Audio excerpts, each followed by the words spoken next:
brought to you by Agilus Diagnostics. Health test की बात आती है तो मैं भरोसा करता हूँ India's largest diagnostics company Agilus Diagnostics. खुद को टेस्ट करते रहो।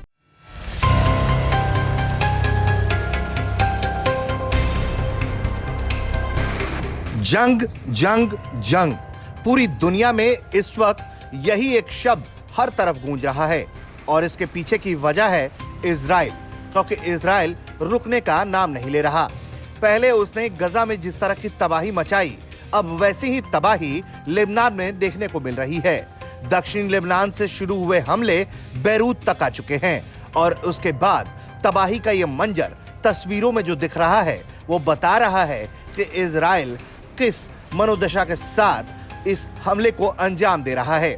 यही वजह है कि बात बात पर इजराइल को छेड़ने वाला हिजबुल्लाह गुट इस वक्त थर-थर कांप रहा है, क्योंकि हिजबुल्लाह के लोगों को इजराइल ने चुन चुन कर मारना शुरू कर दिया है। जिस तरह से उसने हमास के बड़े बड़े नेताओं को घर में घुसकर मारा, उसके बाद अब उसने हिजबुल्लाह को ठीक इसी तरह से टारगेट करना शुरू किया है।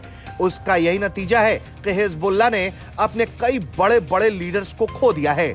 जो बड़े कमांडर्स थे उनकी मौत हुई है। जो जानकारी इजराइल की तरफ से मुहैया कराई जा रही है उसे लेकर कहा जा रहा है कि हवाई हमले में हिजबुल्लाह के मिसाइल यूनिट के कमांडर मोहम्मद अली इस्माइल और डिप्टी कमांडर हुसैन अहमद इस्माइल को ढेर कर दिया गया। आईडीएफ ने बताया कि इस तरह के कई और बड़े नेता को मार गिराया गया है, क्योंकि ये तमाम लोग आतंकवादी हमलों को निर्देशित करते थे। हाल ही में हिजबुल्लाह ने इजरायली क्षेत्रों में रॉकेट दागे थे और मध्य इजराइल को निशाना बनाकर सतह से सतह पर मार करने वाली मिसाइलें दागी थी, जिसके कारण इजराइल में काफी तनाव फैल गया था। जिसके बाद इजराइल ने कुछ इस तरह से हमलों को अंजाम देना शुरू किया कि पूरा लेबनान इस वक्त थर थर कांप रहा है।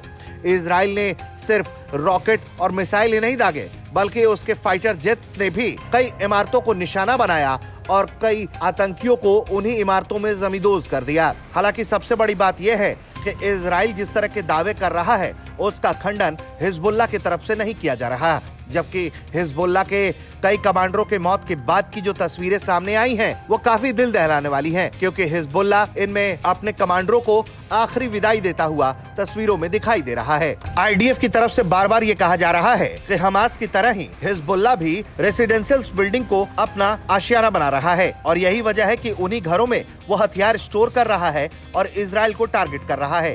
इसी वजह से वो इस तरह के इमारतों को भी निशाना बना रहा है। जिस तरह से स्थिति बन खड़ी हुई है उससे ऐसा लगता है कि इससे पूरी इस्लामिक दुनिया में और भी ज्यादा हलचल होने वाली है। अब इजराइल रुकने का नाम नहीं ले रहा। माना यह जा रहा है कि इजराइल की सेना किसी भी वक्त पैदल मार्च करते हुए लेबनान में दाखिल हो सकती है और इजराइल के साथ अमेरिका भी वहां मौजूद रह सकता है। अब ऐसे में देखना होगा कि इस्लामिक देश इस प्रक्रिया को कैसे देखते हैं। क्या लेबनान के साथ दूसरे इस्लामिक देश साथ खड़े होंगे, या फिर जिस तरह से गजा में इजराइल ने तबाही मचाई और पूरा इस्लामिक दुनिया सिर्फ मूक दर्शक बना रहा और बातों के पेड़े बनाता रहा, ऐसे में क्या हिजबुल्लाह की मदद करने के लिए कोई इस्लामिक देश सामने आएगा या फिर वो खंडन से ही काम चलाएगा? ब्यूरो रिपोर्ट, भारत तक।